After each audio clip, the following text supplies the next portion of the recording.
Minggu pertama Juni 2023. Posisi orang terkaya di Indonesia versi majalah Forbes masih diisi oleh nama-nama lama. Mereka lah yang masih mendominasi. Keluarga Hartono, Budi Hartono dan Michael Hartono ada di urutan 1 dan 2 dengan kekayaan masing-masing 26,5 miliar dolar AS dan 25,3 miliar dolar AS.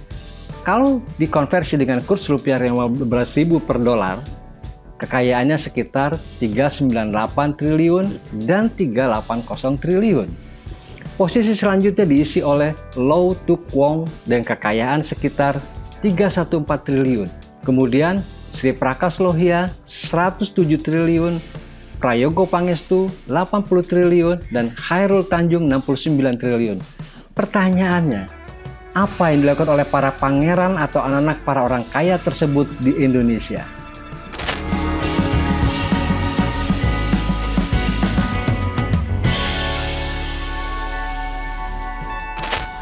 Untuk keluarga Hartono, kita ambil saja satu orang yang mewakili, yaitu Arman Wahyudi Hartono, warga negara Indonesia. Dia anak Budi Hartono yang saat ini menjadi Wakil Presiden Direktur atau Wakil Direktur Utama BCA. Di bank ini, keluarga Hartono menggamit 54,94% saham dan sisanya milik masyarakat. Arman ini tentu tidak tiba-tiba jadi wakil dirut, walaupun bank itu punya keluarganya, ayahnya dan pamannya. Pernah juga dia jadi Kepala Perencanaan dan Pembinaan Wilayah BCA pada tahun 2004 sampai tahun 2009. Bahkan sebelumnya bekerja dengan JP Morgan. Maklum, dia lulusan Stanford University, Amerika Serikat. Kemudian Lau Ying-o, anak Lau Tuk Wong. Ying-o ini adalah warga negara Singapura, bukan warga negara Indonesia. Sekolahnya di jurusan teknik Nanyang University. Sejak 2006, Ying-o menjadi direktur di Bayan Resource, tempat ayahnya jadi direktur utama. Bayan Resource merupakan perusahaan tambang batubara yang didirikan ayahnya. Di perusahaan itu, Lau Tuk Wong punya saham 55,19%. Berikutnya ada Amit Lohia. Dia adalah anak Sri Prakas Lohia. Lohia ini adalah pemilik Indorama yang bisnis polietilen, bahan baku yang biasa dipakai jadi kemasan makanan minuman atau botol plastik. Amit memilih jadi warga negara India, bukan warga negara Indonesia. Tidak seperti ayahnya dong. Ayahnya warga negara Indonesia. Pendidikannya selain di Jakarta, dia lanjutkan di Wharton. Dia sempat bekerja di Merrill Lynch sebelum akhirnya masuk ke bisnis keluarga. Kini dia menjadi pemimpin di Indorama Corporation, perusahaan yang didirikan oleh ayahnya. Sejak usianya masih belia, sekitar 21 tahun, dia sudah memimpin anak perusahaan Indorama yang kecil-kecil, uji coba. Kini, Amit Lohia yang berusia 45 tahun menetap di Singapura. Induk perusahaannya bermarkas di negara tersebut. Sementara ayahnya, Sri Prakas, lebih memilih tinggal di London. Selanjutnya yang keempat, ada Agus Salim Pangestu, putra tertua Prayogo Pangestu.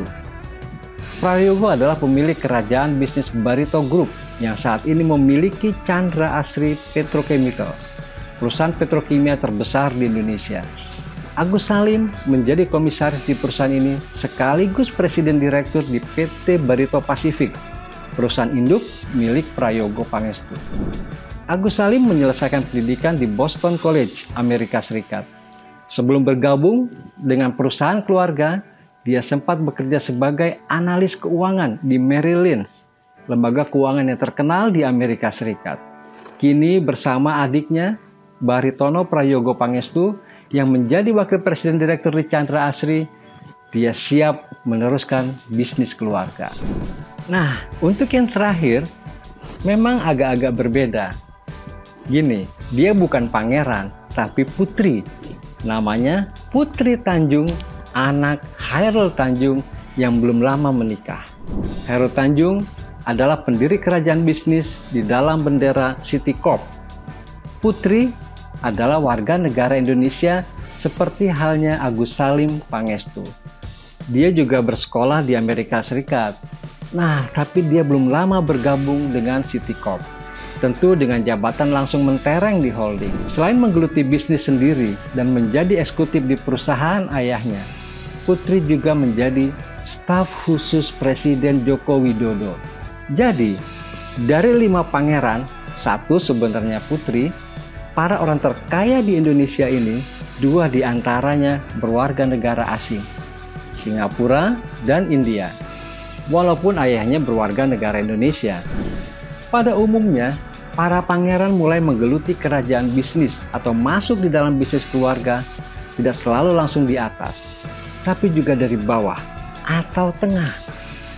Tampaknya mereka menyadari bahwa kelak mereka yang akan mewarisi kekayaan keluarganya, sehingga memulai bisnis atau mulai usaha dari kecil, kemudian mengikuti dinamika kerajaan bisnis keluarganya, mereka anggap menjadi sangat penting, sehingga soul-nya masuk. Bahkan di antara mereka pada umumnya tidak ada yang terlibat di pusaran politik, tentu saja, kecuali 1, Putri Tanjung, anak Khairul Tanjung yang menjadi staf khusus presiden. Memang beda karakternya.